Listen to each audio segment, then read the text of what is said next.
At this hour, tensions are escalating along the Serbia-Kosovo border. Serbia has placed its troops on full alert after heavily armed police in northern Kosovo entered Serbian-populated regions, firing tear gas and arresting at least 23 people so far.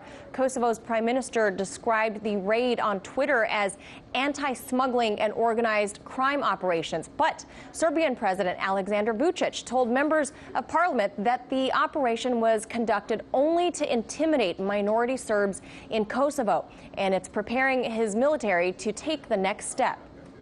This morning at 6:29, as a commander-in-chief of armed forces, I ordered full military readiness of our armed units. In case of any serious disturbance of order or danger for life of Serbs in northern Kosovo and Metohija, our armed forces will protect our people. But I can guarantee to you, if the conflict escalates, if there are further attacks on Serb people, all I can tell you, Serbia will win. That's all I can tell you in the end. Thank you. And joining us now to discuss this developing story, RT producer Nebojsa Malic, someone very familiar with the Balkans region and the long history there. Neb, glad that you can join us today. So the Kosovo police have reportedly arrested around 24 people in these raids on these Serb-majority areas. And Serbia put the army on alert in response. Does this have potential to boil over into potentially a war? Well, it's the closest it's been to a conflict in several years, certainly since at least 2004 when this major pogrom of Serbian population took place. NATO was still present in force. There's a token NATO presence in the province right now. This is certainly one of the most tense the situation has been ever since the war 20 years ago, right. and things are not showing a sign of getting any better. So, in response to President Vucic's statement, Kosovo, the president Hashim Thaci said that he has NATO support. What do you think that means? Is that code for something? Well, it's basically a statement of fact as he sees it. The existence of Kosovo as an independent state, which Serbia doesn't recognize, and neither does half the world, is predicated upon NATO control. NATO took possession of the province in '99 after a 3-month war, and basically treated an armistice with the Serbian military as a capitulation and turned it over essentially to ethnic Albanians. And things have sort of been deteriorating ever since. But Thaci's statement that he's not afraid of the Serbian army because he has NATO support just basically means that he is taking NATO's implicit support for his independence or explicit support for his actions as a license to do anything he wants. Because essentially the U.S. would be behind him. That's the idea. That's the code, right? So in this more than 2-hour speech to Parliament, the Serbian president warned of renewed clashes if, quote, a compromise solution for the country's province, or former province, I should say, isn't made. What type of compromise could he be referring to?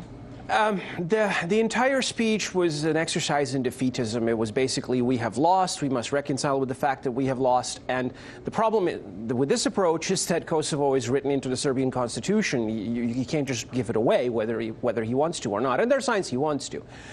So it's almost as if there's already speculation in Serbia itself. I'm not saying this just as myself, but I've read it elsewhere, that basically he knew something like this was coming and he was using it as a pretext to say, see, this is what's going to happen if you don't let me surrender.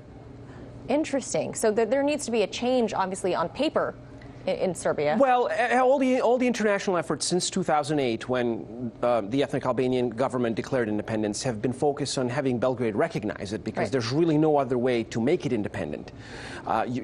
They need Serbia's acquiescence to this, and the governments that have been in Belgrade since then, however cooperative they've been with the West, have always been reluctant to take that last step because of the overwhelming popular opposition. And Vucic is in a position where he has a mandate, but he doesn't really have a mandate to do this. So I'm sure this next statement doesn't help, but Serbian nationalists say that any compromise over Kosovo would represent treason. Well, as I said, it's literally written into the Constitution that Kosovo is an integral part of Serbia, and there's a UN resolution that says the same thing. So basically recognizing Kosovo's independence would be legally, technically, in every way, shape, or form you slice it, treason. Now, Vucic is trying to present it as an act of some kind of enlightened statesmanship, but the majority of the population doesn't buy it. Yeah, and you know, we understand that 2 UN staff members were detained in this raid. Tell us more about who they are and their statuses. So there was a UN observation mission since the 1999 war that was supposed to monitor the situation in the province, and it's been largely superseded by the EU, but it still exists, obviously. Sure. And I've heard that one of the staff members, an ethnic Russian, was actually roughed up by the ethnic Albanian police because he reportedly spoke Serbian to the local Serb population, and they couldn't tell a difference. And after they realized he was a foreign national, they basically said, oh, sorry, and let him go. But this is the kind of situation that happens constantly down there. You're not really free to speak Serbian if you're in the ethnic Albanian parts, because there's a stigma going back to the bombing and hostility. There's a chance of violence. Oh, absolutely. People have been killed over this. For speaking. For speaking. A language. Yes. Not saying anything rude, just speaking just for foreign speaking tongue. Serbian. Wow, so obviously tensions remain very high there.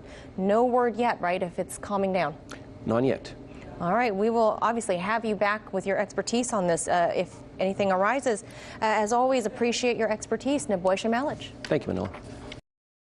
Hey YouTube, thanks for checking out our channel. We hope you enjoyed the video. We have tons of content for you just like this. For more of RT America's one-of-a-kind news and analysis, be sure to subscribe and never stop questioning more.